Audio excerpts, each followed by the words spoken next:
ఎంకేబి creations Mokshagna చెప్పే కథలకు స్వాగతం. ఈ రోజు మనం చెప్పుకోబోయే కథ ఎద్దనపూడి సులోచన రాణి గారు రచించిన ఈ తరం కథ 5వ భాగం. మా అమ్మగారు లేరండి, నిన్న సాయంత్రం ఊరు వెళ్లారు. వారం రోజుల వరకు రారు. హేమ 2 సార్లు తలుపు తట్టగా వచ్చి తీసిన ఇంటివారబ్బాయి చెప్పాడు. హేమ ప్రాణం ఉసూరుమంది. ఇంటికి వెళ్ళాలంటే మళ్ళీ 6 మైళ్ళు నడవాలి. మళ్ళీ గంట తర్వాత ఇంకో చోట ఇంకో క్లాస్ ఉంది. ఈ గంట ఎక్కడైనా గడిపేస్తే ఆ క్లాస్ చెప్పేసి 1 గంటకు సరాసరి మహిళా మండలికి వెళ్ళిపోవచ్చు. కానీ ఎక్కడ తిరగటం? అసలు నిలబడటానికి కూర్చోవటానికి ఓపిక లేనట్టుగా నీరసంగా ఉంది. కొంచెం మంచినీళ్లు ఇస్తావా? కూర్చుంటూ అంది. అట్టాగేనండి, అతను క్షణంలో తెచ్చి ఇచ్చాడు. ఇంట్లో ఇంకెవరూ లేనట్టున్నారు. ఆ అబ్బాయి తలుపు పట్టుకొని హేమ ఎప్పుడు వెళుతుందా, తలుపు ఎప్పుడు వేసుకుందామా అన్నట్టు నిలబడ్డాడు. హేమకి అక్కడ ఎక్కువసేపు కూర్చోవటం సమంజసంగా అనిపించలేదు. హేమ మెల్లగా నడుచుకుంటూ బజారులోకి వచ్చింది. షాపులు నిండా ఎక్కడ చూసినా జనమే, కిటకిటలాడుతూ ఉన్నారు. ఎప్పుడు చూసినా ఈ బజార్లు ఇలా రద్దీగానే ఉంటాయి. ఒక్క క్షణం విశ్రాంతి ఉండదు. కంటికి కనిపించటమే గగన కుసుమంగా ఉన్న ఈ రోజుల్లో ఇంతమందికి ఈ డబ్బు ఎక్కడి నుంచి వస్తుందో. హేమకి ఇంట్లో టీ పొడి, దేవుడికి వెలిగించే అగరవత్తులు అయిపోయినట్లు గుర్తుకు వచ్చింది. హేమ ఫ్యాషన్ గా ఉన్న ఆ షాపులన్నీ దాటి సందులోకి మళ్ళీ అక్కడ తనకి కావలసిన వస్తువులు కొనుక్కుంది. పచారీ దుకాణంలో మధ్య వయస్కుడుగా ఉన్న ఒక వ్యక్తి కొంత డబ్బు మాత్రమే ఇచ్చి మిగతాది వచ్చే నెల ఇస్తాను, పద్దు రాసుకో అంటున్నాడు. అందరికీ ఈ ఇబ్బందులేనేమో. హేమ కళ్ళ ముందు ఎర్రబడిన రమేష్ మొహం కదిలింది. చీచి, తనకి ఊరికే నోటి తొందర ఎక్కువ. అప్పు చేస్తే మాత్రం ఏమైంది? అతనే ఆ బాధలన్నీ పడతానంటున్నాడుగా. ఇంకెప్పుడు అసలు ఈ డబ్బు విషయమే అతని దగ్గర ఎత్తను. ఏమైనా చేసుకొని నాకెందుకు? అసలు మగవాడు ఇంటి బాధ్యతలన్నీ నెత్తిన వేసుకుంటే ఆడదానికి ఎంత హాయి. సంసారాలు సుఖంగా సాగాలంటే భార్యాభర్తల మధ్య నా మాటే నెగ్గాలనే పట్టుదల ఉండకూడదు. పట్టు విడుపులతో చూసి చూడనట్లుగా పోవాలి. అబ్బా ఎండ! హేమ చేతిలో బ్యాగ్ ఎత్తి కుడి వైపు చెంపకు అడ్డంగా పెట్టుకుంది. ఆకలితో కడుపులో పేగులు ఉండ చుట్టుకుపోతున్నాయి. నేను తినకుండా రమేష్ కూడా తినడు. అనవసరంగా ఇద్దరికీ ఉపవాసం. అన్నం కోసం ఎంతమంది మొహం వాస్తున్నారు? అసలు ఇలాంటి గొడవలు రానే కూడదు. ఒకవేళ వచ్చినా మరు నిమిషంలో అభిమానం, సింగినాదం అన్ని అవతల పెట్టి రాజీ పడిపోవాలి. తప్పు నా వల్లనే జరిగింది, నేను క్షమించమని అడగాల్సింది. ఇంటికి వెళ్ళగానే అడిగేస్తాను. పరధ్యానంగా నడుస్తున్న హేమ దూరంగా ఆగి ఉన్న బస్ని చూసి నడక వేగం హెచ్చించింది.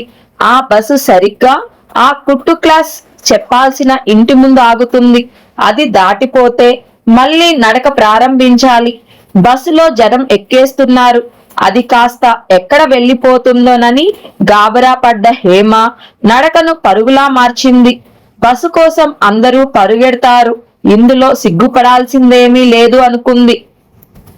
హేమ అలా పరిగెత్తుతుంటే అక్కడే ఉన్న ఒక షాపులో నుంచి ఆకుపచ్చ రంగు మీద పెద్ద పెద్ద పసుపచ్చ సున్నాలున్న షిఫాన్ చీర కట్టుకొని మెల్లో బొడ్డు వరకు వేలాడుతున్న ముత్యాల దండతో షాపువాడు ఇచ్చిన 100 రూపాయల చిల్లరని సరిచూసుకుంటూ హై హీల్స్ టకటకలాడించుకుంటూ దంతపు బొమ్మలా వస్తున్న ఒక అమ్మాయి తన ముందు నుంచి పరిగెత్తిన వ్యక్తిని అప్రయత్నంగా తలెత్తి చూసి మళ్ళీ డబ్బు లెక్క పెట్టుకోసాగింది. అంతలోనే డబ్బు లెక్కిస్తున్న ఆ అమ్మాయి వేళ్లు హఠాత్తుగా ఆగిపోయినాయి. పెన్సిల్తో దిద్దిన కనుబొమ్మలు ముడివడగా ఆలోచనగా బస్సు కోసం పరిగెత్తే అమ్మాయి వైపు చూసింది. అరే హేమా, హేమా అంటూ అరుస్తూ కేకలు పెట్టింది. కానీ ధ్యాసంతా ఎక్కడ కదిలి వెళ్ళిపోతుందోనని బస్సు మీదే ఉన్న హేమాకి ఆ కేక వినిపించలేదు. నిన్నే హేమ! వెనక నుంచి షిఫాన్ చీర కట్టుకున్న అమ్మాయి కూడా పరుగులంకించుకుంది. హేమ అప్పటికే కమ్మె పట్టుకొని ఫుట్బోర్డ్ మీద కాలు వేసింది. ఏయ్ ఏయ్! ఆ అమ్మాయి హై హీల్స్ మెలికపడగా పడుతూ లేస్తూ వచ్చి హేమ చెయ్యి పట్టుకొని బలవంతంగా క్రిందకి లాగింది.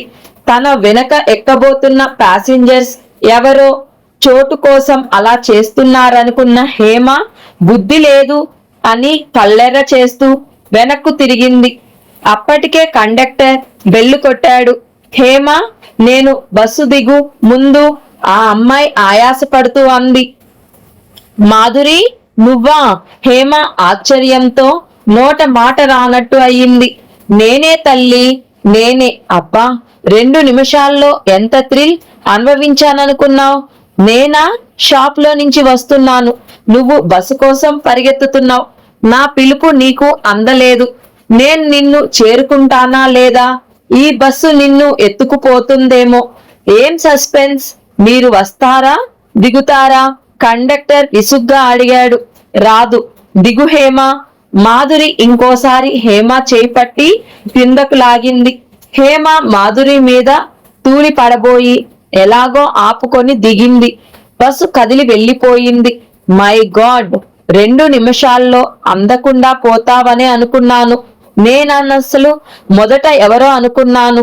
తీరా చూస్తే నువ్వు. నిన్ను పిలుస్తూ అరుస్తూ నీ వెంట పడ్డాను, కాని నువ్వు వినిపించుకుంటేనా? అసలు నువ్విప్పుడు ఎవరి మాట వినిపించుకునే స్థితిలో లేవని అందరూ నాకు చెబుతున్నారే. మై గుడ్నెస్, నా కూలింగ్ గ్లాసెస్ ఆ షాపులో మర్చిపోయాను. పద వెళ్దాం. మాధురి గుప్పెట్లో అలాగే పట్టుకొని ఉన్న డబ్బుని బ్యాగ్లో కుక్కి హేమ చేయి పట్టుకొని వెనక్కి తిరిగి గబగబా ఆ షాప్ వైపు నడిచింది. అప్పటికే ఆ షాప్ యజమాని ఎదురు వచ్చాడు. మిమ్మల్ని నేను పిలుస్తూనే ఉన్నాను, మీరేమో నా మాట వినిపించుకోకుండా ఆవిడని కేకలు పెడుతూ పరిగెత్తారు. మీ వెనక నేను వచ్చాను అన్నాడు నవ్వుతూ. ఓ, ఐఆమ్ సారీ, థ్యాంక్ యూ. క్షమార్పణ, కృతజ్ఞత రెండూ చెప్పేసింది ఒకేసారి. ఆ చివర పార్క్ చేశాను నా కారు. పద అంది హేమ చేతిని విడవకుండా. ఇద్దరు పేవ్మెంట్ మీద నడవసాగారు. నువ్వు ఆఫ్రికా నుంచి ఎప్పుడు తిరిగి వచ్చావు? అడిగింది హేమ. వారం రోజులయ్యింది. అక్కడెలా ఉంది? ఓ బోర్. ఎక్కడికి వెళ్ళినా 1 నెల 2 నెలలు మార్వెలస్ గా ఉంటుంది, తరువాత బోర్ కొట్టేస్తుంది. ఇక్కడకు వచ్చానా, వచ్చి రాగానే ఆ ఒక్కరోజు మాత్రం అబ్బా, నా దేశం, నేను పుట్టిన గడ్డ అంటూ హాయిగా ఫీల్ అయ్యాను. తర్వాత యథాప్రకారమే బోర్. అయినా వెధవ సెంటిమెంట్స్. మనమును నా గడ్డ ఏమిటి? ఈ భూమి అంతా ఒకే గడ్డ కదా. ఎక్కడికెళ్ళినా ఇదే ఆకాశం, ఇదే గాలి, ఇదే భూమి కదా. కాకపోతే మనుషులు అంటావా, వీళ్ళ రంగులు, జాతులు, భాషలు వేరుగాని బుద్ధులు మాత్రం అందరివి ఒకటే. హేమ, ఇక్కడే మగవాళ్ళంటే విసుగు పుట్టి అక్కడికి పారిపోతే అక్కడ ఇంకొకడు తగిలాడు. మళ్ళీ గోడకు కొట్టిన బంతిలా ఇండియా చేరుకున్నాను. మా పిన్ని ఉండమని ఒకటే గోల. అయినా ఇక నుంచి ఈ తోడేళ్లకు భయపడి పారిపోదలుచుకోలేదు. ఎదురు తిరిగి పోరాడతాను. Oh how I hate them. నేను ఒకటి నిశ్చయం చేసుకున్నాను, ఇంకా చచ్చినా మగ పురుగు ముఖం చూడను. మరి ఎవరిని చూస్తావు? నిన్ను ప్రేమిస్తాను, నిన్ను ఆరాధిస్తాను, పూజిస్తాను. నిజం హేమ, బిలూమి. నేను ఆఫ్రికాలో ఉండగా ఎందుకో గాని నువ్వు చాలా సార్లు జ్ఞాపకం వచ్చేదానివి. నీకు చెప్పకుండా, నీ అడ్రస్ తీసుకోకుండా పారిపోయినందుకు నన్ను నేను చాలా సార్లు తిట్టుకున్నాను. కానీ అప్పటి నా తొందర అలాంటిదనుకో. నీ తర్వాత నాకు చాలా మంది ఫ్రెండ్స్ అయ్యారు, కానీ వాళ్ళెవరూ నిలవనే లేదు. ఎవరైనా నిలిచి ఉంటే నిన్నెప్పుడో మర్చిపోయి ఉండేదాన్ని. నా మాట విను మాధురి. నువ్వు దేవుడిని ప్రేమించటం మొదలుపెట్టు. ఎంత హాయిగా ఉంటుందో నువ్వే చూస్తావు. ఓ బోర్. రియాక్షన్ లేకుండా ఎలా? దేవుడు నా లవ్ కు రెస్పాన్స్ ఇచ్చేది. లేనిది తెలియదే. ఇద్దరు పక్కున నవ్వుకున్నారు. వీధిన వెళ్లే చాలా మంది ఆకుపచ్చ షిఫాన్ చీర కట్టుకొని బాబెడ్ హెయిర్ తో హై హీల్స్ టకటకలాడిస్తూ నడుస్తున్న మాధురి వంక, ఆమె పక్కన సాదా వాయిల్ చీరతో భుజాల చుట్టూ కప్పుకున్న పైట మీద పెద్ద జడతో కుందనపు బొమ్మలా ఉన్న హేమాని ఇద్దరిని విచిత్రంగా మార్చి మార్చి చూడసాగారు. ఒకరు అతి నాజుకుగా ఫ్యాషన్ గా, మరొకరు పొందికగా పుష్టిగా కలగా, దాదాపు ఒకే వయసులో ఉన్న ఆ ఇద్దరి జంట కొత్త పాతల మెలికల సంస్కృతుల సజీవ రూపాల అన్నంత అపురూపంగా ఉంది. ఆ అసలు సంగతి చెప్పవు. నేనేమిటోయ్ మా సుధని కాదని ఎవరో పాఠాలు చెప్పే పిలక పంతుల్ని చేసుకున్నావంట అంది మాధురి. రమేష్ ప్రసక్తి రాగానే హేమ ముఖం కందింది. హఠాత్తుగా మాధురి కనిపించిన ఆనందంతో ఒక్క క్షణం రమేష్ విషయమై మర్చిపోయింది. భారంగా ఉన్న హేమ మనసు ఉల్లాసంగా అయింది. ఏం మాట్లాడవు? నువ్వు విన్నది నిజమే మధు. మాధురి నడుస్తున్నదల్లా ఆగిపోయి వెంటనే హేమ వైపు తిరిగి హార్ట్ మిలావ్ అంటూ చేయి చాచింది. ఎందుకు? చెయ్యి అందిస్తూ ఆశ్చర్యంగా అడిగింది. మాధురి హేమ చేయి పట్టి గట్టిగా ఊపింది. Double congratulations.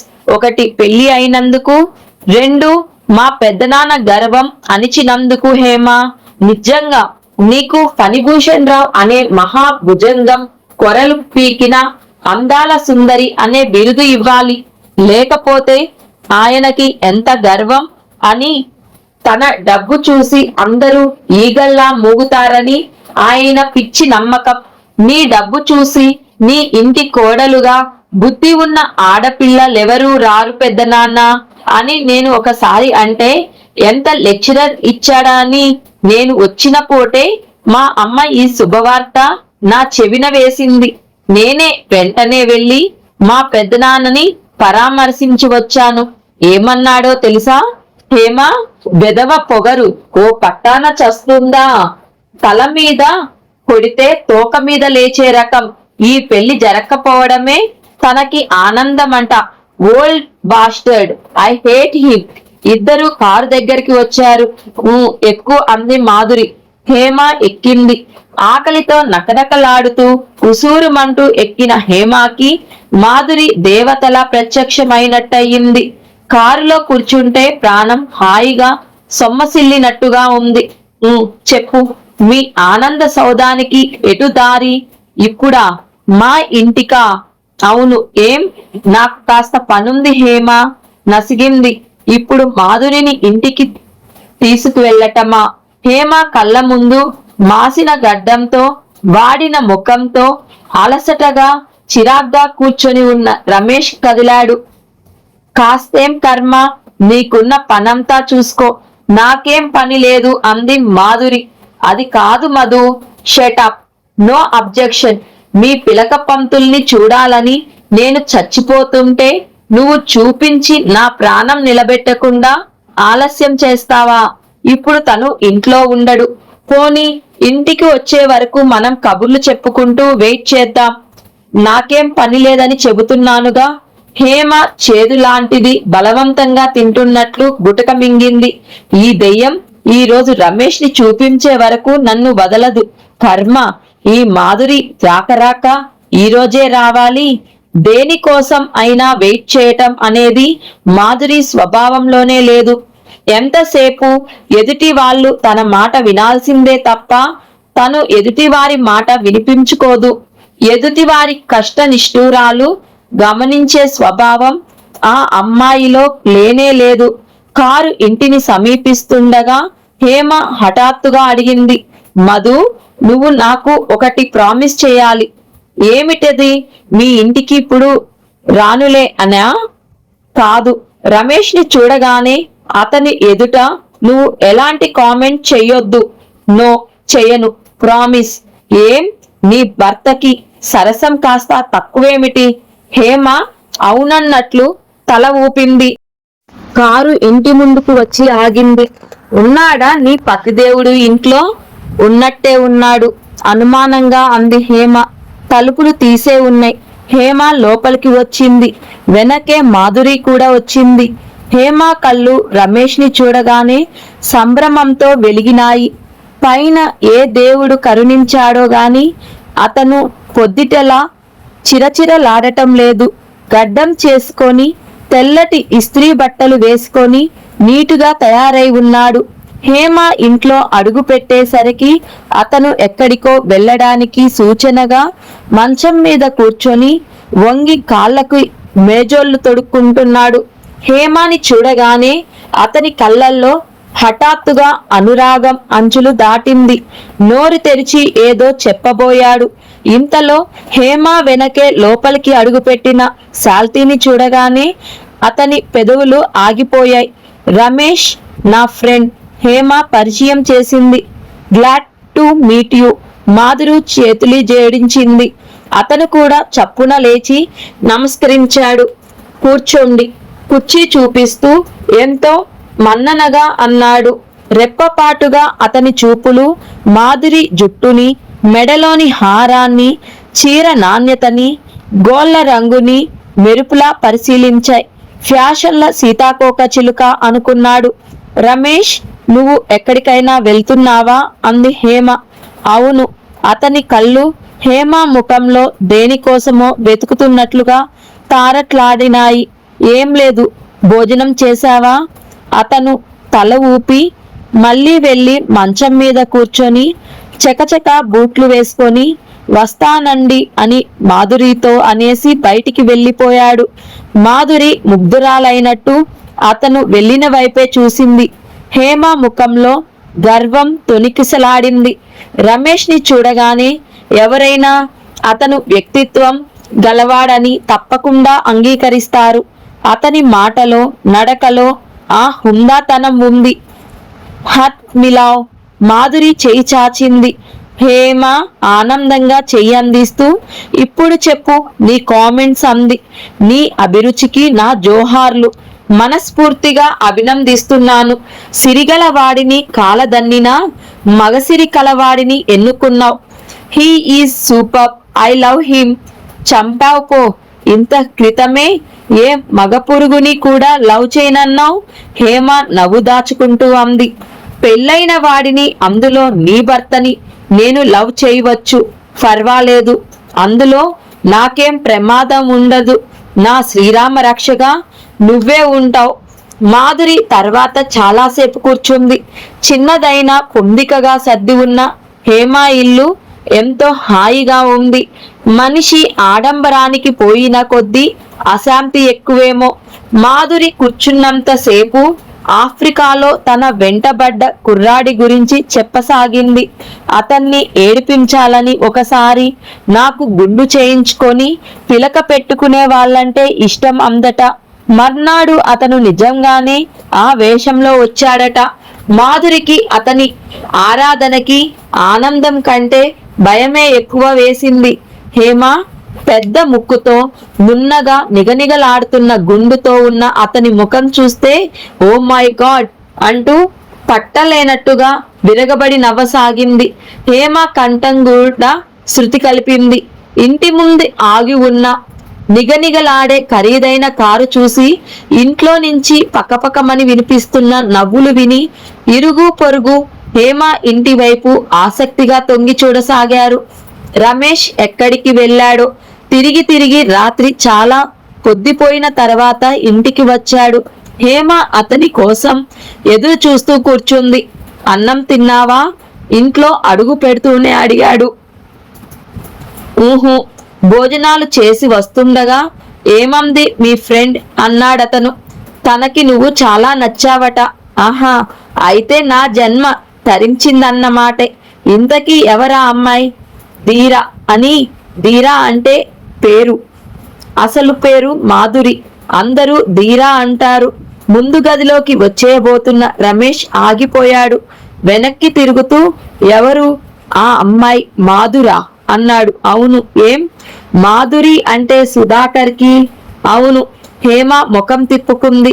సుధాకర్ విషయం రమేష్ జన్మలో మర్చిపోడు కాబోలు.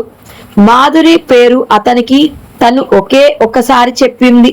అయినా ఎంత బాగా గుర్తుంది. ఆ అమ్మాయి పేరు మాధురి అని నువ్వు నాకు అప్పుడే ఎందుకు చెప్పలేదు? హేమ విచిత్రంగా చూసింది. చెబితే ఏం చేసేవాడివి అన్నట్టు ఉంది ఆ చూపు. నువ్వు కావాలనే పేరు చెప్పలేదు నాకు. అవునా? రమేష్, అన్యాయంగా మాట్లాడకు.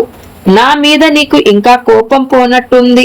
మేం రాగానే నువ్వు త్వరగా వెళ్ళిపోయావు. నీ నుంచి దాచాల్సిన సంగతులు నాకేం లేవు. నీకంత మాధురితో మాట్లాడాలని ఉంటే రేపు మళ్ళీ వస్తానంది. ఇంట్లోనే ఉండు. ఏమీ అవసరం లేదు. ఆ అమ్మాయి మన ఇంటికి రావటం నాకేమంత ఇష్టం లేదు. ఈ విషయం నువ్వు బాగా గుర్తుపెట్టుకో. రమేష్ ముందు గదిలోకి వెళ్ళిపోయాడు. ఇది సబబమేనా? ధీరాని రాకుండా తను చేయగలదా అనిపించసాగింది. హేమ వంట ఇల్లు సర్దివేసి ముందు గదిలోకి వచ్చింది. రమేష్ మంచం మీద పడుకొని ఉన్నాడు. కళ్ళ మీద చేయి వంచుకొని ఆ పడుకున్న తీరు చూస్తే అతను నిద్రపోవటం లేదని తెలుస్తూనే ఉంది. హేమకి ఒక్క క్షణం అతని దగ్గరికి వెళ్ళి తల మీద చేయి వేయాలని ఎంతగానో అనిపించింది. కానీ ఆ పని ఎందువల్లనో చేయలేకపోయింది. వెళ్ళి కుర్చీలో కూర్చుంది. చాలాసేపు అయింది. ఇద్దరి మధ్య ఏదో అడ్డుగోడ నిలిచినట్టే ఉంది. ఆలోచనల జోలుల పడి కొట్టుకుపోతున్న రమేష్ ఎందుకో పక్కకు తిరిగి చూశాడు. అక్కడ హేమ కుర్చీలో దిగాలు పడ్డట్టుగా కూర్చొని ఉంది. అతను వెంటనే లేచి వచ్చాడు. హేమ మీద చేయి వేస్తూ, కొడుకోవేం, నిద్ర రావటం లేదా? హేమ రావడం లేదన్నట్టు తల తిప్పింది. రమేష్ హేమ చేయి పట్టి లేవదీసి మంచం దగ్గరకు తీసుకువచ్చాడు. హేమ అతని చెయ్యి వదిలించుకొని వెళ్ళి పడుకోబోయింది. రమేష్ హేమాని పడుకోనివ్వలేదు. తను మంచం మీద కూర్చొని హేమాని బలవంతంగా ఒళ్ళో కూర్చోపెట్టుకున్నాడు. హేమ లేవటానికి పెనుగులాడింది. అతని చేతులు కదలనివ్వలేదు. నా మీద కోపం వచ్చింది కదూ అన్నాడు నిష్ఠూరంగా. నీకే నా మీద కోపం వచ్చింది, రోషంగా అందామె.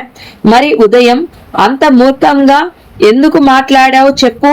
ఈ కట్టెన్లు, దుప్పట్లు నువ్వు మొట్టమొదటిసారిగా అడిగితే నేను మొట్టమొదటిసారిగా కొన్నవి. అప్పు అయితే మాత్రమే. ఈ రోజు కాకపోతే రేపు తీర్చేస్తాం. కాకపోతే కాస్త వడ్డీ ఎక్కువ అవుతుంది అంతేగా.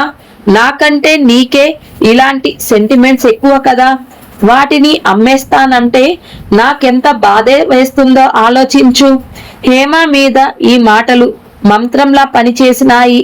పెనుగులాట మానేసి హఠాత్తుగా అతన్ని అల్లుకుపోయింది. రమేష్, నన్ను క్షమించు. నాది పొరపాటే. ఇంకెప్పుడు అలా తెలివి తక్కువగా మాట్లాడను. ఇంకెప్పుడు డబ్బు విషయంలో కల్పించుకోనని వాగ్దానం చెయ్యి. అతను చెయ్యి చాచాడు. హేమ తన చేతిని అతని చేతిలో ఉంచింది. సున్నితంగా, మృదువుగా హేమ చేతిని చేతితో నొక్కిపెట్టి చెంపకి ఆనించుకుంటూ, హేమ, నువ్వు కూడా నేనన్న మాటలేవి మనసులో పెట్టుకోవద్దు. ఇక నుంచి ఒకవేళ నువ్వు నాతో పోట్లాడినా నేను నీతో పోట్లాడను అంటూ వాగ్దానం చేశాడు. పోట్లాడిన తరువాత మళ్ళీ రాజీ పడటంలో అతను పొందిన ఆనందం అపురూపమైనది. ఆ రాత్రి హేమాని తనలో ఐక్యం చేసుకోవటంలో అతను మొదటి రాత్రిని మించిన మాధుర్యం అనుభవించాడు. యుగ యుగాల నుంచి ఎన్నో జన్మలుగా ఈ అమ్మాయితో తన దాంపత్యం ముడిపడి ఉన్నట్లుగా అనుభూతి చెందడతను. ఈ అనుభూతిని మళ్ళీ మళ్ళీ పొందడం కోసం అతను హేమతో తర్వాత కావాలని చాలాసార్లు పోట్లాడాడు. మాధురి తరచుగా తమ ఇంటికి రావడం రమేష్కి ఏమాత్రం ఇష్టం లేదని హేమకి తెలుసు. కానీ ఈ విషయం మాధురితో ఎలా చెప్పాలో తెలియక తికమక పడసాగింది. మాధురి చిన్నప్పటి నుంచి సంగీతం, నృత్యం అంటూ రకరకాల విద్యలు మొదలుపెట్టి మానేసింది. ప్రస్తుతం ఆఫ్రికా నుంచి వస్తూ చిత్రలేఖనం మీద మోజు వెంట తెచ్చింది. ఇప్పుడు నోరు విప్పితే అదే మాట. 24 గంటలు అదే ధ్యాస. అతి త్వరలో ఒక అత్యుత్తమ కళాకారిణి అయిపోవాలని, అందరి చేత గుర్తింపబడాలనే తహతహ ఎక్కువయింది. ఎప్పుడూ దేనికో ఒకదానికి ఈ విధంగా తహతహ లేకుండా మాధురి బ్రతకలేదు. ఏదో చేస్తున్నట్లు, దేనినో పొందబోతున్నట్లు హడావిడి పడకపోతే బొత్తిగా తోచదు. జీవితం నిస్సారంగా, నిస్సహాయముగా కనిపిస్తుంది. మాధురికి ప్రస్తుతం జ్వాలలా దహిస్తున్న ఓ చిత్రం గీయాలనే కోరికకి రమేష్ సమిధిలా దొరికాడు. సమున్నతంగా ఉన్న అతని ఆకారం, తీరైన కనుబొమ్మలు, చురుకుగా ఉన్న కళ్ళు, మగసిరిని సూచించే చెంపలు మాధురిని సైతం ఆకర్షించాయి. టైం కుదరదేమోనన్న ప్రశ్న లేదు. అతను ఉద్యోగం లాంటిదేమీ లేకుండా పూర్తిగా ఖాళీగా ఉండడం కేవలం తన అదృష్టం. మాధురి హేమతో రమేష్ బొమ్మ గీస్తానని అతన్ని ఒప్పించమని కోరింది. ఈ మాట వినగానే హేమ చకుతురాలైనట్టు చూడసాగింది. మాధురిని తన ఇంటికి రావడం తగ్గించమని చెప్పడం ఎలాగా అని సతమతమవుతున్న హేమకి మాధురి ఎంతో ఉత్సాహంగా చెప్పిన ఈ మాటలు అసని పాతంలో అనిపించాయి. ఏమిటోయ్ అలా చూస్తున్నావు? నాకేం ఊరికే వద్దులే, సిట్టింగ్స్ కి ఇంత అని డబ్బు ఇస్తాను. మాధురి తత్వమే అంత.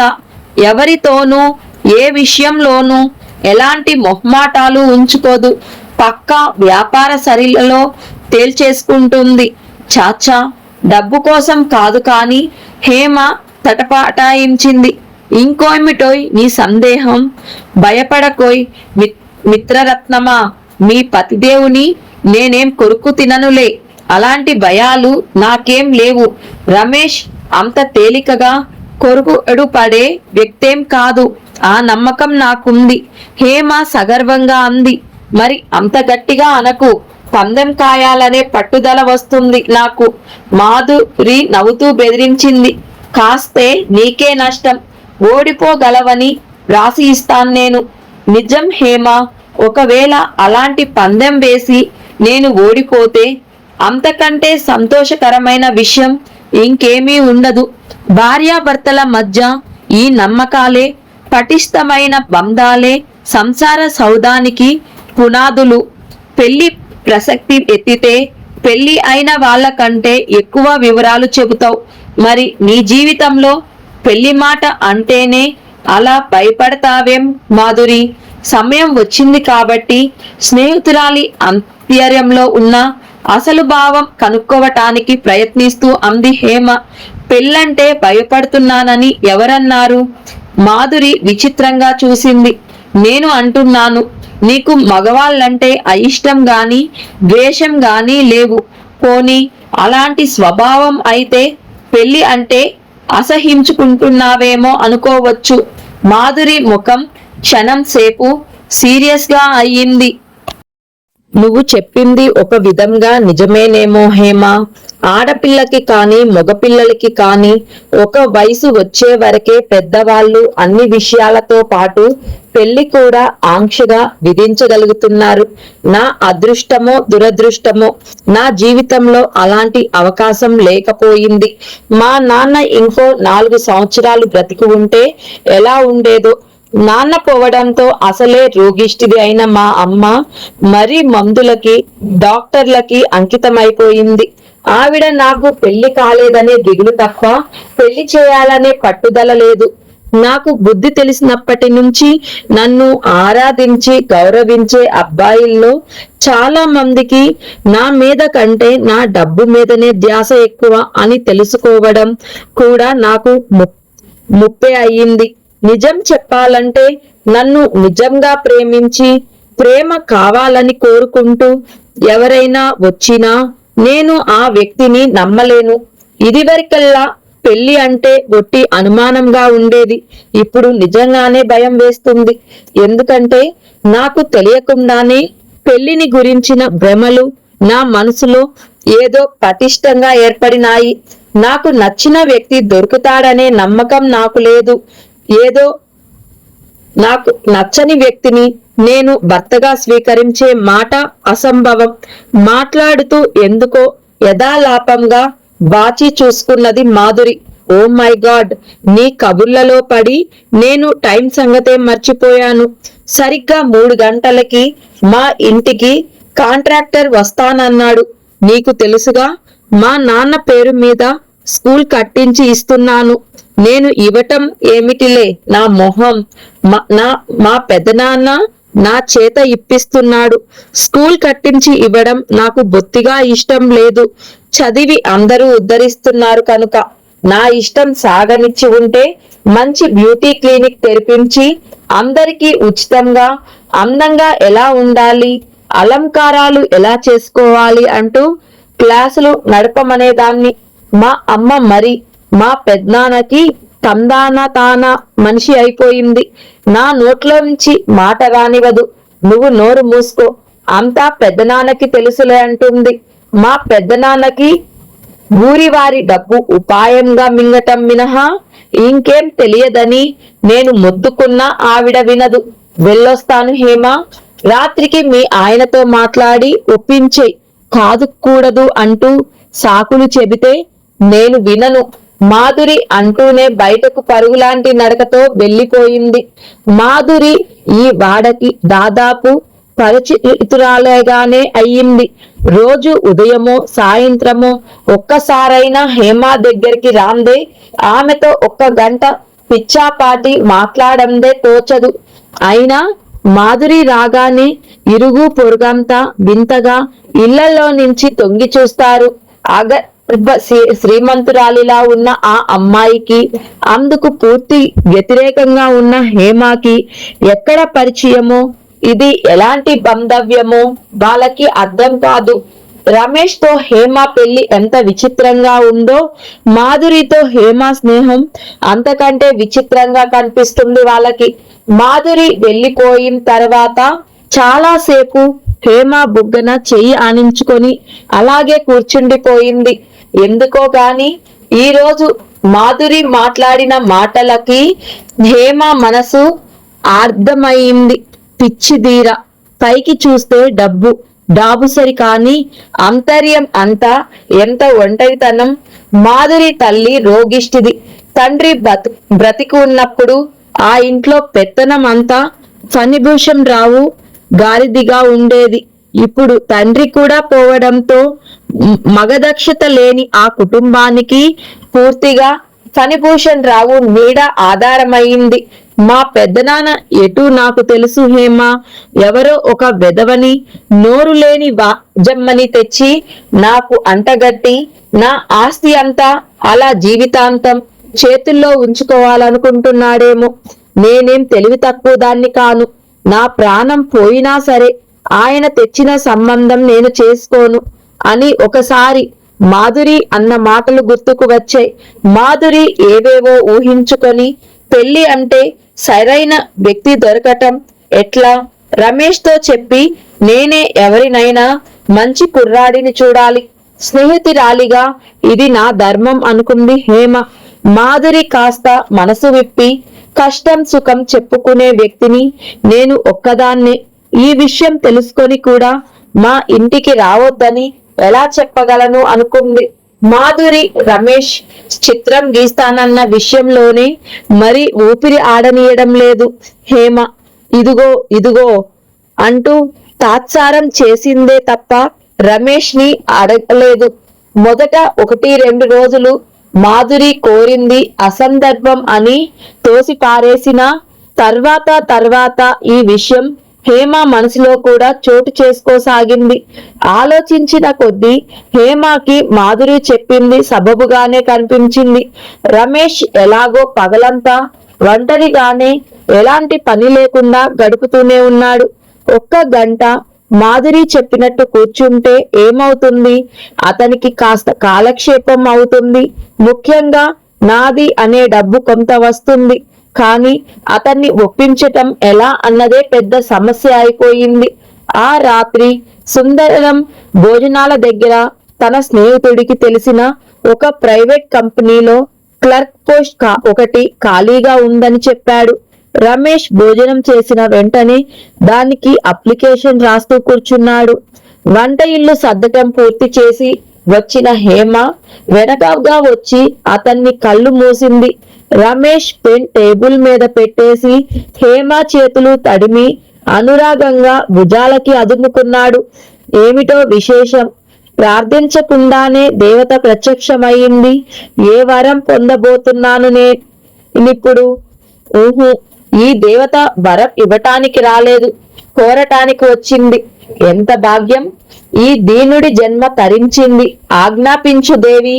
రమేష్, నీ తరపున నేను ఒకరికి వాగ్దానం ఇచ్చాను, నువ్వు అది నెరవేర్చాలి. చిత్తం, శిరసా వహిస్తాను. ఎవరా వ్యక్తి? ఏమా కర్తవ్యం? హేమ చప్పున నోట్లో నుంచి మాధురి పేరు రాలేదు. ఏదో అడ్డుపడ్డట్టుగా ఆగిపోయింది. రమేష్ హేమాని భుజాల వెనక నుంచి ముందుకు లాక్కున్నాడు. చెప్పు, ఎవరిది? ఏం వాగ్దానం? హేమ కళ్ళు రెపరెపలాడినాయి. నీ ఇష్టం ఉంటేనే, లేకపోతే ఏం బాధ లేదు, కానీ కోపం మాత్రం తెచ్చుకోవద్దు.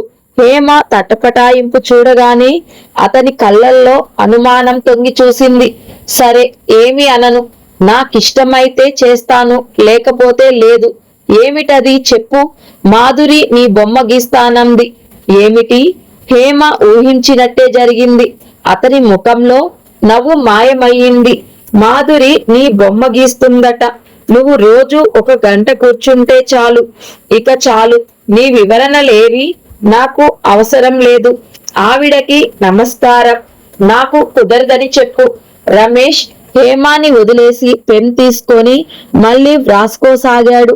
హేమ టేబుల్ అంచున ఆనుకొని నిలబడింది. ఊరికే ఏం కాదు, డబ్బిస్తానంది. మనకేం నష్టం లేదు. కండ్లలో హేళన వ్యంగ్యం తొంగి చూసినాయి. నేను అడగలేదు. ఎందుకు అడగలేదు? హేమ జవాబు చెప్పలేకపోయింది. మాట్లాడవేం? డబ్బు కోసమేగా నువ్వు ఆవిడికి ఒప్పిస్తానని వాగ్దానమిచ్చింది. రమేష్, నేను ముందే చెప్పాను, ఇందులో నువ్వు కోపం తెచ్చుకోవాల్సిందేమీ లేదు. మాధురి అడిగింది, నీకు చెప్పాను.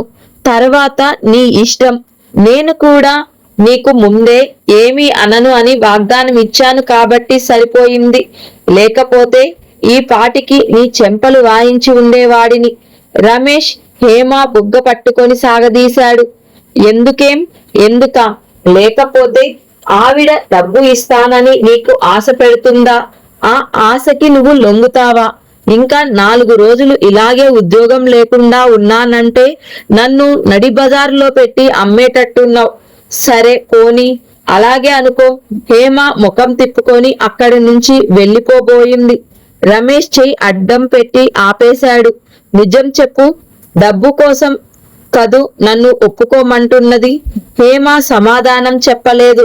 రమేష్ హేమ నడుం చుట్టూ చేయి వేసి మరింత దగ్గరికి తీసుకున్నాడు. హేమ, ఇలా డబ్బు సంపాదన లేకుండా ఉండడం నాకు మాత్రం సబబుగా ఉంటుందంటావా? నేనేం చేయను? నాకేది కలిసి రావడం లేదు. అతని గొంతు ఎలాగో అయ్యింది. హేమ చప్పున అతని పెదవుల మీద చెయ్యి ఆనించి నిష్ఠూరంగా అంది. రమేష్, ఆ మాత్రం నాకు తెలియదా? డబ్బు సంపాదించినంత మాత్రాన నేను నిర్లక్ష్యం చేస్తానని నువ్వు కలలో కూడా అనుకోవద్దు. అయితే నువ్వు మంచి భార్యవి కాదన్నమాటే. డబ్బు సంపాదించని భర్తని సాధించని ఆడదంటే నాకిష్టం ఉండదు. అలాంటి వాళ్ళు భర్తలన్నీ సోమరిపోతుల్లా ఎందుకు పనికి రాకుండా చేస్తారు? ఇంకా ఎలాంటి భార్య ఇష్టం లేదో చెప్పు. స్నేహితురాళ్ల గొడవల్లో పడి భర్తని మర్చిపోయే ఆడదన్నా ఇష్టం లేదు. మాధురి సంగతేనా నువ్వనేది? పాపం, తను చాలా మంచిది. సానుభూతిగా మధ్యాహ్నం పెళ్లి విషయంలో మాధురికి తనకి జరిగిన సంభాషణ క్లుప్తంగా చెప్పింది. రమేష్ లైట్ తీసేశాడు. అదేమిటి, నువ్వు రాసుకోవటం పూర్తి కాలేదుగా? లైట్ తీసేసావేం? ఊహు, తర్వాత పూర్తి చేస్తాను. ఇలారా. రమేష్ హేమ చెయ్యి పట్టి దగ్గరకు తీసుకొని ఒళ్ళో కూర్చోపెట్టుకున్నాడు. హేమ అతని మీదకు తల ఆనించుకుంది. క్షణం సేపు ఇద్దరూ మాట్లాడలేదు. గదిలో హేమ దేవుడి ముందు పెట్టిన దీపం కాంతి పల్చగా వ్యాపించింది. హేమ హఠాత్తుగా అంది, రమేష్, అన్నయ్యకి నేనిలా సుఖంగా ఉన్నానని తెలిస్తే ఎంత బాగుండును. అతనికి కూడా నిజమేననిపించింది. రమేష్ కి మనసంతా నిర్మలంగా, ప్రశాంతంగా, చెప్పలేనంత హాయిగా అనిపించసాగింది. సుందరం చెప్పిన ప్రైవేట్ కంపెనీలో రమేష్ కి క్లర్క్ పోస్ట్ దొరికింది. ఆ రోజు హేమ పొందిన ఆనందం అంతా ఇంతా కాదు. అమ్మయ్యా, మన కష్టాలు తీరినాయంది. హేమ సాయంత్రం భోజనంలోకి జీడిపప్పు వేసిన సేమ్యా పాయసం కావాలి నాకు అంటూ సుందరం కోర్కే బయట పెట్టాడు. సుందరం తరచుగా ఏదో వంక పెట్టి విందు భోజనం కావాలంటాడు. వంట చేయటం బాగా వచ్చిన హేమకి సుందరం చేత తినిపించి ప్రశంసలు పొందడం అంటే చాలా ఇష్టం. భోజనం విషయం వచ్చేసరికి తరచుగా హేమ, సుందరం ఒకటి అవుతూ ఉంటారు. రమేష్ కి తిండి విషయంలో అంత శ్రద్ధ లేదు. సాంబారులో ఉప్పు ఎక్కువైనా, కూరలో కారం తక్కువైనా అన్నీ బాగానే ఉన్నాయంటాడు. ఎప్పుడైనా హేమ తినుకు వహించి, నువ్వు అసలు అన్నం తినేప్పుడు మనసు నీ దగ్గర ఉంటుందా అని పేచీ పెడితే, నువ్వేది పెట్టినా నాకు అమృతంగానే ఉంటుంది హేమ అనేవాడు నవ్వుతూ. సుందరానికి భోజనం పెట్టడం అంటే హేమకి చాలా సరదా. రకరకాల రుచులు వర్ణించటమే కాదు, మామూలుగా చేసే వంటని కొత్త పోకడలతో, చిన్న చిన్న మార్పులతో ఎలా చేయాలో లెక్చర్లు ఇస్తాడు. ఆదివారం వచ్చిందంటే హేమతో వంట ఇంట్లోనే ఉంటాడు. రమేష్ కు ఉద్యోగం వచ్చిన శుభ సందర్భంలో హేమ సేమ్యా పాయసం చేసి సాయంత్రం వచ్చేసరికి సిద్ధంగా ఉంచుతానని వాగ్దానం చేసింది. రమేష్ భోజనం చేసి ఇస్త్రీ బట్టలు ధరించి ఉద్యోగానికి వెళ్ళటానికి బయలుదేరుతుంటే హేమ ఆగాగు అంటూ పరిగెత్తుకు వచ్చింది. దువ్వెన తీసి తల దువ్వుకోబోతున్న అతను ఆశ్చర్యంగా ఆగిపోయాడు. హేమ రమేష్ ని కుర్చీలో కూర్చోమని అతని చేతిలో దువ్వెన అందుకొని తాను శ్రద్ధగా దువ్వింది. ఉద్యోగం దొరకలేదో అని గొడవ పెట్టేశావు, ఇక చూడు మాట్లాడటానికి కూడా టైం ఉండదు అంది నిష్ఠూరంగా. హేమ ఆ రోజు రమేష్ ని పట్టాభిషేకానికి వేడుతున్న యువరాజును పంపినంత అపిరూపంగా పంపించింది. హేమ తీరే అంతా చిన్న చిన్న అలంకారాలతో అతని గది రూపం మార్చి కొత్త అందాలు తొడిగినట్లు, చిన్న చిన్న సెంటిమెంట్స్ తో అతని మనసంతా మధురమైన భావాలు, పరిమళాలు వెదజల్లేటట్లుగా చేస్తుంది. సంతృప్తి కలిగి ఉండడమే మనిషికి మహాభాగ్యం అయితే ఆ నిమిషంలో రమేష్ రాజాది రాజు అని చెప్పవచ్చు. ఉదయం హేమ ఇచ్చిన వాగ్దానం మర్చిపోయి సుందరం ఆఫీసు నుంచి త్వరగానే ఇంటికి వచ్చేశాడు. అప్పటికి రమేష్ ఇంటికి రాలేదు. రమేష్ రాకుండా పాయసం త్రాగడం భావ్యం కాదనిపించింది. కానీ హేమ ఊరుకోలేదు. కొంచెం రుచి చూడు అంటూ కప్పు నిండా తెచ్చి ఇచ్చింది. సుందరం అది తాగ్గానే అమృతం అమృతం అంటూ మెచ్చుకున్నాడు. హేమ కళ్ళు అప్పటికి గంట క్రితం నుంచి రమేష్ కోసం వీధి గుమ్మం వైపు కాపలా కాస్తున్నాయి. రమేష్ వచ్చాడు. అతని ముఖం చికాగ్గా అలసటగా ఉంది. రావోయ్ రా రా, నేను పాయసం తాగాను కాదు, రుచి చూస్తున్నాను. అసలు వద్దనే అన్నాను, కానీ హేమ బలవంతం చేసింది. రమేష్, నువ్వు ఉద్యోగంలో చేరిన ఈ రోజు నా జన్మలో మర్చిపోలేను. పాయసం అంత బ్రహ్మాండంగా ఉంది. హేమ, త్వరగా ఇంకో కప్పు తీసుకురా. సుందరం హేమాని తొందర చేశాడు. హేమ నవ్వుతూ వంట ఇంట్లోకి వెళ్ళబోయింది. నాకిప్పుడు వద్దు హేమ, రమేష్ వాదించాడు. అయితే నీ కర్మ. సరే, ఉద్యోగం విషయాలేమిటో చెప్పు. మొదటి రోజు ఎలా ఉంది అని అడిగాడు సుందరం. బ్రహ్మాండంగా ఉంది. అంటే నేను వెళ్ళి జాయిన్ అయిన గంటకే company manager, workers union president ఎందుకో తగాదా పడ్డారు. ఇద్దరు మాటలు మీరి సిగపట్ల వరకు వచ్చింది. మేనేజర్ ఆ ప్రెసిడెంట్ ని కొట్టాడు. వర్కర్స్ అంతా పని వదిలేసి ఫ్యాక్టరీ బయటకి వచ్చారు. స్ట్రైక్ అట. కంపెనీ లాక్ చేశారు. మళ్ళీ ఎప్పుడు తెరుస్తారో ఆ దేవుడికే తెలియాలి. ఉద్యోగంలో చేరి గంట కాలేదు, స్ట్రైక్. సీట్లలో నుంచి లేచి బయటకు వెడితే ఉద్యోగం ఊడుతుందని యజమానులు బెదిరింపు, లోపలి నుంచి బయటకు రాకపోతే తంతామని వర్కర్స్ అరుపు. అబ్బా వెధవ తలనొప్పి అంటూ కణతలు రుద్దుకున్నాడు. హేమ నిశ్చేష్టురాలిలా నిలబడింది. ఉద్యోగం నుంచి పొందుతున్న ఆనందం అంతా పొగమంచులా మెల్లగా అంతమైపోసాగింది. హేమ కళ్ళెదుట మళ్ళీ నిరుద్యోగం యథార్థంగా కఠినమైన వాస్తవంగా కొనసాగింది. ఆ క్షణంలో హేమ ముఖాన్ని చూసిన రమేష్ కి గుండెల్లో వాడి అయినదేదో పెట్టి పొడిచినట్లే అనిపించింది. రమేష్ ఉద్యోగం కోసం వేట మానలేదు. దానికి తోడు హేమకు ట్యూషన్లు కూడా తగ్గాయి. మహిళా మండలిలో హేమ కంటే తక్కువ జీతానికి మరొక ఆవిడ చెప్పటానికి సిద్ధపడింది.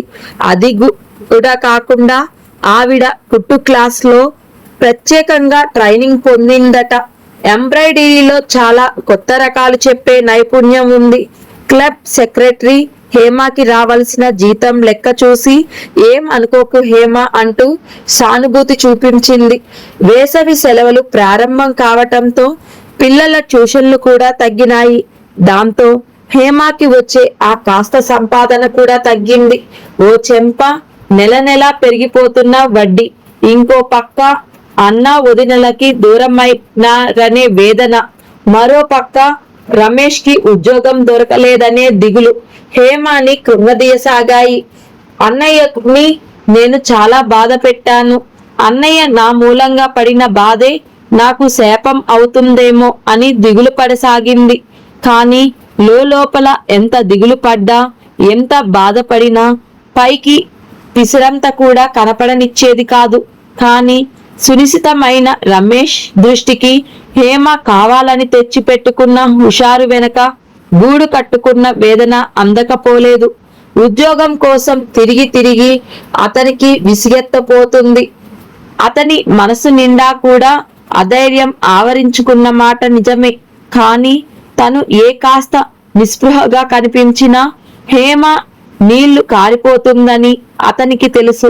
తనని లొంగ తీసుకోవటానికి అడవి మృగాల్లా మీద పడి స్వైర విహారం చేస్తున్న నిరాశ నిస్పృహలని దరికి రానివ్వకుండా చేయటానికి అతను పల్లబిగున పోరాడుతూనే ఉన్నాడు.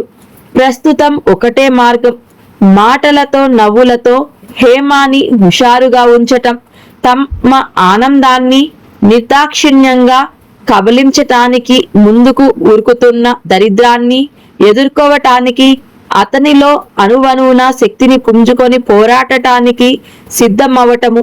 రోజు రోజుకి క్రమంగా కృంగిపోతున్న ఆ సంసార నౌకరి రక్షించటానికి సుందరం సాయశక్తులా ప్రయత్నించసాగాడు. తనకి వచ్చిన జీతం అంతా ఇంట్లో ఖర్చు పెట్టసాగాడు. ఇంటికి డబ్బు పంపటం లేదని వాళ్ళ నాన్న తిడుతూ ఉత్తరం రాశాడు. సుందరం ఆ ఉత్తరాలు లక్ష్య పెట్టలేదు. చివరికి ఒక రోజున ఆయనే దిగాడు. ఏరా, మేం అక్కడ నానా అగచాట్లు పడుతుంటే నువ్విక్కడ తిని తిరుగుతూ జల్సాలు చేస్తున్నావా? కడుపు కట్టుకొని నీకు డబ్బు తగలేసి చదువు చెప్పించినందుకు ఇదేనన్నమాట నాకు ప్రతిఫలం అంటూ ఎగిరాడు. సుందరం తండ్రి ఇంట్లో నుంచి బయటకు తీసుకువెళ్లి మాట్లాడటానికి ఎంతగానో ప్రయత్నించాడు. కాని ఆయన రాలేదు. ఆ సమయానికి రమేష్ ఇంట్లో లేడు. ఈ అమ్మాయి ఎవరు? ఆయన హేమాని ఉద్దేశించి ఆయాసపడుతూ అడిగాడు. నా స్నేహితుడి భార్య. నువ్వు గది వదిలేసి వీళ్ళ ఇంట్లో ఎందుకు ఉంటున్నావు? ఆయన ఆరా తీశాడు. సుందరం వెంటనే జవాబు చెప్పలేకపోయాడు. అతను పగలంతా దాదాపు ఆఫీస్లోనే ఉంటాడు. అది కూడా కాకుండా అప్పుడప్పుడు ఆఫీసర్తో టూర్లు వెళ్లాల్సి ఉంటుంది. ఊళ్ళో ఉన్నప్పుడు రాత్రి పొద్దుపోయిన తరువాత ఆ గదికి వెళ్లి పడుకొని ఉదయమే లేచి రావటం మినహా ఒక్క క్షణం కూడా అక్కడ ఉండడు. రమేష్ డబ్బుకి బాగా ఇబ్బంది పడుతున్న ఈ రోజుల్లో ఆ గది అనవసరం అనుకున్న సుందరం అది ఖాళీ చేసి తన పెట్టె బెడ్డింగ్ తెచ్చి ఇక్కడ పడేశాడు. అతన్ని ఆఫీస్లో పనిచేస్తున్న ఇంకో అతని భార్య పురిటికి వెళ్ళింది. సుందరం ప్రస్తుతం అతని రూమ్లో పడుకుంటున్నాడు. ఇదంతా తండ్రికి చెప్పినా అర్థం కాదని అతనికి తెలుసు. అందుకే ఊరికినే అనేశాడు. నీకు బుద్ధి లేదు. అసలే నీ అత్తారు నీలో ఏం లోపం దొరుకుతుందా అని భూతద్దాలతో కారణాలు వెతుకుతున్నారు. నువ్వు చక్కగా వారికి ఇదిగో అవకాశం అంటూ అందిస్తున్నావు. రేపు వాళ్ళు నిన్ను ఏదైనా అనగలరు. అప్పుడు నిన్ను ఏ స్నేహితులు ఆదుకోలేరు. నాన్న, సుందరం కంగారుగా అన్నాడు. అతనికి ప్రాణం పోయినంత పనయింది. తండ్రి గొంతు చిన్నదేం కాదు. అవతల వంటగదిలో ఉన్న హేమకి ఆయన మాట్లాడే ప్రతి అక్షరము వినిపిస్తూనే ఉంది. నోరు మూసుకొని ఈ రోజే ఇంకో గదికి తగలడు. పిచ్చి పిచ్చి వేషాలు వేయకు. ఆయన సుందరాన్ని తిట్టాల్సిన తిట్లన్నీ తిట్టి వెళ్ళిపోయాడు. ఆయన వెళ్ళిపోగానే హేమ సుందరాన్ని తక్షణం ఇంకో గది తీసుకొని వెళ్ళిపోమని బలవంతం చేసింది. కాని సుందరం వినలేదు. వెళ్ళమని చెప్పాల్సింది నువ్వు కాదు హేమ, రమేష్. అతను నన్ను వెళ్ళిపోమ్మంటే ఒక్క క్షణం కూడా ఉండను అన్నాడు సుందరం రోషంగా. తండ్రి ఇలా వచ్చి హేమ వినేటట్టు ప్రార్థాంతం చేయకుండా ఏ ఉత్తరం ద్వారానో హెచ్చరించి ఉంటే సుందరం తప్పకుండా విని ఉండేవాడే. కాని ఇప్పుడు వేరే వెళ్ళటం అతనికి పిరికితనంగా అనిపిస్తుంది. ఆ సాయంత్రం హేమ రమేష్ కి ఒక్కడికే వడ్డించింది. లోపలికి వచ్చిన రమేష్ ఇదేమిటి, సుందరానికి పెట్టలేదేం అన్నాడు. అతన్ని ఈ పూట నుంచి హోటల్లో తినమని పొద్దుటే చెప్పాను. నేను చేయలేను, నా వల్ల కాదు అంది హేమ. నేను వద్దంటుంటే పని మనిషిని మానిపించేశావు. ఇప్పుడేమో ఇలా అంటున్నావు. నువ్వు చెయ్యలేకపోతే పూర్తిగా మాని. రేపటి నుంచి మేం ఇద్దరం వంట చేసుకుంటాం రమేష్ కోపంగా అన్నాడు. హేమకి కూడా కోపం వచ్చింది. రమేష్ కి ఈ విషయం చెప్పక తప్పటం లేదనే బాధతో కూడిన కోపం అది. నీకేది అర్థం కాదు. సుందరం మన ఇంట్లో ఉండటం నాకిష్టం లేదు. వెళ్ళిపోమ్మని చెప్పు. రమేష్ చకితుడైనట్టు చూశాడు. ఇప్పటికే మనం బజారులో నిలబడ్డాం. అందరూ అనేక రకాలుగా అనే మాటలు వినలేక నా చెవులు చిల్లులు పడుతున్నాయి. సుందరం భార్యతో తగాదా పడుతున్న మనిషి మన ఇంట్లో ఉంటే అదంతా మన తలకి చుట్టుకోవచ్చు. ముందు గదిలో కూర్చొని భార్యాభర్తల మధ్య ఈ బాదులాట వింటున్న సుందరం రయ్యమని లేచి వచ్చాడు. రమేష్, ఉదయం నువ్వు ఇంట్లో లేనప్పుడు మా నాన్న వచ్చి ఏదో అన్నాడని హేమ ఆ కోపంతో నన్ను వెళ్ళగొట్టాలని చూస్తుంది. పెద్దాయన ఏదో చాదస్తంగా వాగాడు. అవేం మీరు మనసులో పెట్టుకోవద్దు. ఏమన్నాడు మీ నాన్న? సుందరం క్లుప్తంగా చెప్పాడు. రమేష్ ముఖం ఆ మాటలు వినగానే సీరియస్ గా ఆయన మాట నిజమే. ముగ్గురు ఒక్క క్షణం నిశ్శబ్దంగా నిలబడిపోయారు. హేమ సుందరానికి వడ్డించు అన్నాడు. హేమ మౌనంగా ఇద్దరికీ వడ్డించింది. సుందరం భోజనం చేసి పడుకోవటానికి వెళ్ళబోతూ హేమ దగ్గరకు వచ్చి తెచ్చిపెట్టుకున్న నవ్వుతో, నన్ను క్షమించు హేమ. నేను లోకం చేత ఏ అపనిందలు పడటానికైనా సిద్ధమే, కాని నీ చేతి వంట తినే సుఖం మాత్రం వదులుకోలేను అన్నాడు. హేమ మాట్లాడలేదు. సుందరం వెళ్ళిపోయిన తర్వాత హేమ రమేష్ మీద దయ్యమని లేచింది. ఏమిటి నీ ఉద్దేశం? నేను అతన్ని వెళ్ళిపోమంటుంటే నువ్వు ఉన్నమంటావు? రమేష్ ఈ పోట్లాటకి సిద్ధంగానే ఉన్నాడు. అందుకే శాంతంగా అన్నాడు. వెళ్ళిపోవాల్సింది అతను కాదు హేమ, మనం. సుందరం ఈ ఇంటికి అద్దె ఇస్తున్నాడు. అతని ఇంట్లో మనం ఉంటున్నాం. నువ్వు వంట చేస్తున్న సామాగ్రి అంతా అతను కొన్నదే కదా. అతని ఇంట్లో ఉంటూ అతని సంపాదన తింటూ అతన్ని వెళ్ళిపోమ్మనటం ఏం న్యాయం? కొద్ది రోజులు ఓపిక పట్టు. నాకేదైనా ఉద్యోగం దొరకగానే మనమే వేరే వెళ్ళిపోదాం. హేమ ఆగ్రహం కాస్త సడిలింది. నాకు సుందరం మీద కోపమేం లేదు. అసలే మన పరిస్థితులు బాగోలేవు. దీనికి తోడు లేని అపనింద కూడా ఎక్కడ నెత్తిన వేసుకొని మొయ్యను నేను. ఇవన్నీ డబ్బులేని నన్ను చేసుకోవటం వల్ల వచ్చిన ఇబ్బందులు చూసావా? ఒకదానికి ఇంకోదానికి ఎలాంటి లంకెలు ముడిపడి ఉన్నాయో. అందుకే నేనప్పుడే చెబితే నాకన్నీ తెలుసు, తెలిసే చేసుకుంటున్నాను. ఏది వచ్చినా భరిస్తాను అంటూ మేకలా తల ఊపావు. ఇప్పుడైనా తెలుసుకున్నావా? ఊహకి వాస్తవానికి, భూమికి ఆకాశానికి మధ్య ఉన్నంత తేడా ఉందని. హేమ కోపం పూర్తిగా చల్లారిపోయింది. కాదు రమేష్, సుందరం మన హితుడే, నేను కాదనటం లేదు. కానీ అతని మూలంగా ఇబ్బందులు వస్తే భరించడం మన ధర్మం కాదా హేమ? కష్టాలకి సుఖాలకి సమానంగా నిలిచిన వాళ్ళే నిజమైన స్నేహితులని నీకు తెలియదా? నిజం చెప్పు. వాళ్ళ నాన్న వచ్చి వాళ్ళ అత్తరు ఏదో చేస్తారని బెదిరిస్తే నువ్వు కళ్ళు తెరుచుకున్నావా? నిన్నటి వరకు సుందరం అంత మంచివాడు లేడన్న నువ్వు ఈ రోజు నీకతని వల్ల ఇబ్బంది వస్తుందేమోనని భయం వేసేసరికి ఇంట్లో నుంచి పొమ్మంటావా? అతనికి మనం నిజమైన ఆత్మీయులమైతే అతని మూలంగా మనకు వచ్చే ఇబ్బందులకి భయపడకూడదు. ఎలాగైనా అతని సంసారం చక్కబడటానికి ప్రయత్నించి సాధించాలి గాని నేను తొందరపడి అనేశాను. ఇంత వివరంగా ఆలోచించలేదు. హేమ ఒప్పుకుంది. మధ్యాహ్నం సుశీలమ్మ గారింటికి వెళ్ళావుగా, ఏమన్నారావిడ? ఈ ప్రసంగం రాగానే హేమ ముఖంలో దిగులు ఆవరించింది. అన్నయ్య చెయ్యి బాగా దెబ్బతిందంట, మళ్ళీ సరిగ్గా అవటం అనేది అనుమానమే అంది. రైతులంతా ఇక్కడకు పంపి ఆర్థోపెడికల్ హాస్పిటల్లో ఆపరేషన్ చేయించి చూస్తామంటే అన్నయ్య వినలేదట. అవసరం లేదని మొండిగా తిరస్కరిస్తున్నాడట. హేమ కంఠం జీరబోయింది. రమేష్ హేమ చేతిని తన చేతిలోకి తీసుకున్నాడు. హేమ చెప్పలేక చెప్పింది. మధు సుశీలమ్మ గారితో ఇక్కడికి వచ్చేస్తానని ఒకటే గోలట. రమేష్ నిట్టూర్పు విడిచాడు. నాకేదైనా ఉద్యోగం దొరికితే వెంటనే మధుని మన దగ్గరికి తెచ్చుకుందాం. వాడిని బాగా చదివిద్దాం హేమ. ఆ రోజు గనుక వస్తే అంతకంటే సంతోషమైనది నాకు ఇంకొకటి ఏది ఉండదు రమేష్. హేమ బేలగా చూస్తూ అంది.